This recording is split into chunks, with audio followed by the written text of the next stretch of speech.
বাংলাদেশ এক ছোট্ট ভূখণ্ড, কিন্তু ইতিহাস আর প্রকৃতির এক অপূর্ব মিলনস্থল। ইউনেস্কোর চোখে যেসব স্থান ঐতিহ্য ও প্রাকৃতিক গুরুত্বে ভরপুর, সেগুলোর মধ্যে আমাদের প্রিয় বাংলাদেশও পিছিয়ে নেই। আজ আমরা জানব এমন 5টি স্থান সম্পর্কে, যেগুলো ইউনেস্কোর মিক্সড হেরিটেজ সাইট ক্যাটেগরিতে পড়ে, অর্থাৎ যেখানে ইতিহাস, সংস্কৃতি আর প্রকৃতির অপার সৌন্দর্য একসাথে মিলেমিশে এক অনন্য সৃষ্টি করেছে। সুন্দরবন, পৃথিবীর বৃহত্তম ম্যানগ্রোভ অরণ্য।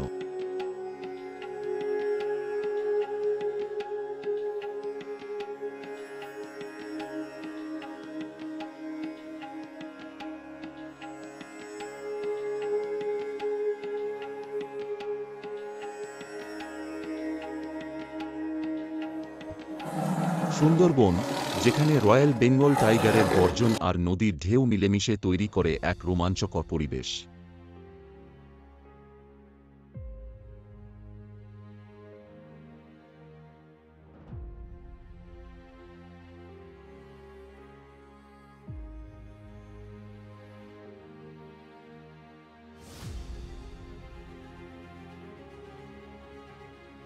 ইউনেস্কো 1997 সালে এই অরণ্যকে ওয়ার্ল্ড হেরিটেজ হিসেবে ঘোষণা করে।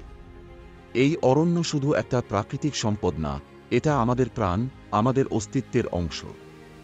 বাঘ, কুমির, চিতল, হরিণ আর অসংখ্য পাখিদের বাসভূমি, সবকিছু মিলিয়ে এক জীবন্ত জাদুঘর।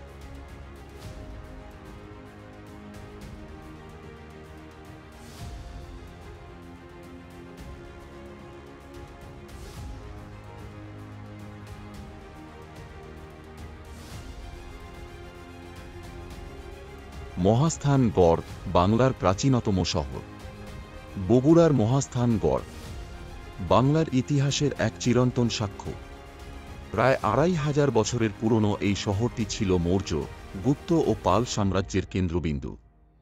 এখানকার প্রতিটি ইট, প্রতিটি ধ্বংসাবশেষ যেন ইতিহাসের নীরব সাক্ষী। ইউনেস্কোর তালিকায় এটি একটি সম্ভাব্য মিক্সড হেরিটেজ হিসেবে আছে, কারণ এর চারপাশে আছে করতোয়া নদী আর সবুজ মাঠ, যা এই এলাকাকে দেয় অতুলনীয় সৌন্দর্য। পাহাড়পুর বৌদ্ধ বিহার, প্রাচীন জ্ঞানচর্চার কেন্দ্র। 8ম শতাব্দীর এই বিহারটি একসময় ছিল এশিয়ার অন্যতম বড় বৌদ্ধ বিশ্ববিদ্যালয়। এই স্থাপনার শিল্প ও স্থাপত্য নিদর্শন মন ছুঁয়ে যায়। প্রকৃতির কোলে দাঁড়িয়ে থাকা এই বিশাল বিহার শুধু ধর্মীয় না, বরং এক সাংস্কৃতিক ঐতিহ্যের ধারক। 1985 সালে ইউনেস্কো এটিকে বিশ্ব ঐতিহ্য ঘোষণা করে। ময়নামতি রুইন্স, ইতিহাস আর প্রকৃতির সংলাপ।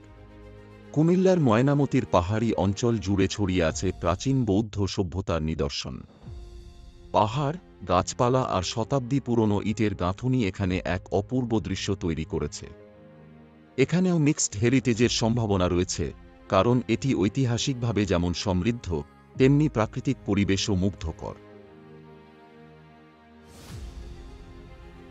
চট্টগ্রামের হাফং রং ও বান্দরবানের পাহাড়ি অঞ্চল, যেখানে মেঘ ছুঁয়ে যায় পাহাড়ের গায়ে আর অরণ্যের গহীন নিস্তব্ধতা বলতে থাকে ইতিহাসের কথা। সেই বান্দরবান ও হাফং রং অঞ্চলে রয়েছে আদিবাসী সংস্কৃতি ও নানান ঐতিহ্য আর প্রাকৃতিক বিস্ময়। এগুলো ইউনেস্কোর প্রস্তাবিত তালিকায় রয়েছে। যদি স্বীকৃতি মেলে, তবে বাংলাদেশের আরও এক গর্ব হতে পারে এই পাহাড়ি জনপদ। এই 5টি স্থান শুধু ভ্রমণের জায়গা নয়, এগুলো আমাদের পরিচয়, আমাদের শিকড়। ইউনেস্কোর স্বীকৃতি আমাদের ইতিহাস আর প্রকৃতিকে বিশ্ব দরবারে তুলে ধরেছে। আসুন আমরা সবাই এগুলো সংরক্ষণে সচেতন হই, কারণ এই মিক্সড হেরিটেজগুলোই ভবিষ্যৎ প্রজন্মের জন্য বাংলাদেশের সোনালী গল্প। ভিডিওটি ভালো লাগলে একটা লাইক দিন, শেয়ার করুন আর সাবস্ক্রাইব করতে ভুলবেন না। বাংলাদেশের ইতিহাসের গল্প জানতে আমাদের সাথেই থাকুন। জয় ব্লগ।